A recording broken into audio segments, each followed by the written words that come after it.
मात्र 2 मिनट में किया है ये। पूजा करने में लॉकर देखा है, अकेले लेके चल गए। एक आदमी देख के लेके चला गया ना, अकेले लेके चला गया।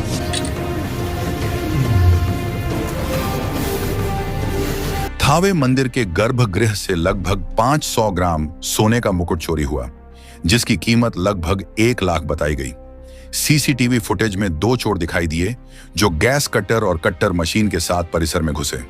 घटना के बाद स्थानीय माहौल तनावपूर्ण बना हुआ है। गोपालगंज के एसपी तुरंत घटनास्थल पर पहुंचे और स्थिति का जायजा लिया।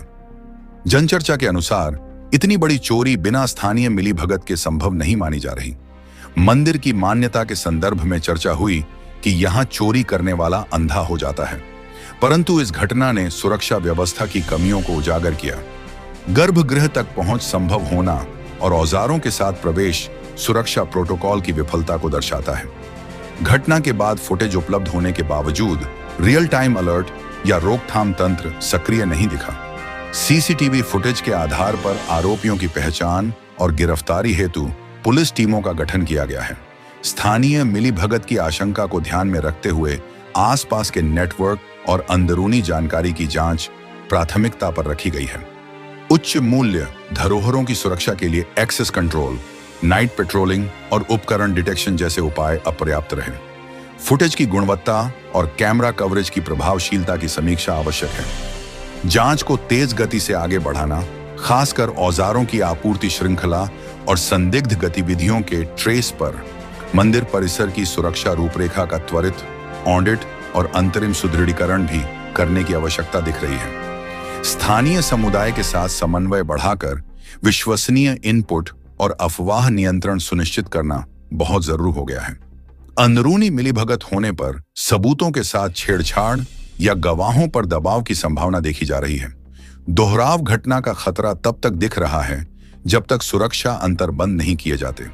सीसीटीवी फुटेज की स्पष्टता तकनीकी फोरेंसिक और स्थानीय खुफिया इनपुट पर प्रगति करता है। साथ ही पुलिस बल की संसाधन उपलब्धता और समन्वय भी जरूरी है। हाई रेजोल्यूशन कैमरे, blind spot coverage, motion tamper alert और 24 घंटे 7 दिन मॉनिटरिंग की जरूरत मंदिर परिसर में हो गई है।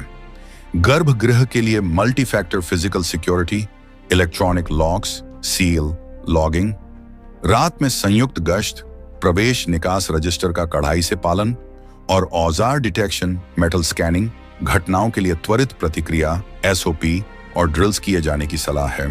मुखबिर नेटवर्क सशक्त करना, हेल्पलाइन इनाम घोषणा और अफवाह प्रबंधन हेतु सूचना अभियान किए जा रहे हैं। साथ ही पुलिस सीसीटीवी फुटेज के आधार पर संदिग्धों की पहचान और गिरफ्तारी के लिए विशेष टीमों की तैनाती तत्काल करें। सिक्योरिटी ऑडिट, मंदिर परिसर की एंड टू एंड सुरक्षा ऑडिट 72 घंटों में पूर्ण कर रिपोर्ट साझा करें।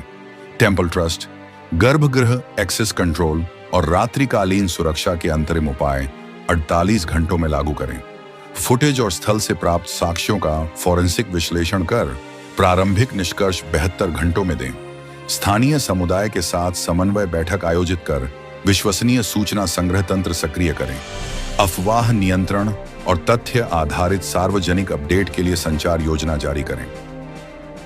और कल रात में 11:30-12 के बीच में एक थावे मंदिर में घटना घटित हुई है, जिसमें 2 चोर जो दोनों मास्क लगाए हुए हैं और पीछे के रास्ते से सीढ़ी लगाकर मंदिर में अंदर प्रवेश किए हैं और साथ में अपना एक बड़ी सी कटर उनके पास में है, जिसका यूज़ करके अंदर मंदिर में जो ताला था उसको काटा है और एक हार, सोने का मुकुट और छतरी लेकर के गए हैं और उसी रास्ते से फिर भागे हैं। मेरे द्वारा यहाँ पे पूरा घटना का निरीक्षण इधर किया जा रहा है और साथ में एफएसएल की टीम भी आई है, डॉग स्क्वाड को भी हम लोग बुला रहे हैं। हम लोग अलग अलग बिंदुओं पे जांच कर रहे हैं। सीसीटीवी फुटेज को निकालने के लिए एक अलग से टीम लगाई गई है ताकि सारे मानवीय और तकनीकी बिंदुओं पर अनुसंधान किया जा सके और केस का जल्दी से जल्दी उद्भेदन किया जा सके। मंदिर की सुरक्षा भी सर आगे बढ़ाई जाएगी? बिल्कुल, क्योंकि यहाँ पर ऑलरेडी मंदिर में एक मंदिर का प्राइवेट गार्ड रहता है और हम लोगों की तरफ से गार्ड रहता है, तो कल ये भी इस चीज़ का जांच किया जाएगा कि उन लोगों की क्या भूमिका थी या फिर उन लोगों की क्या लापरवाही रही।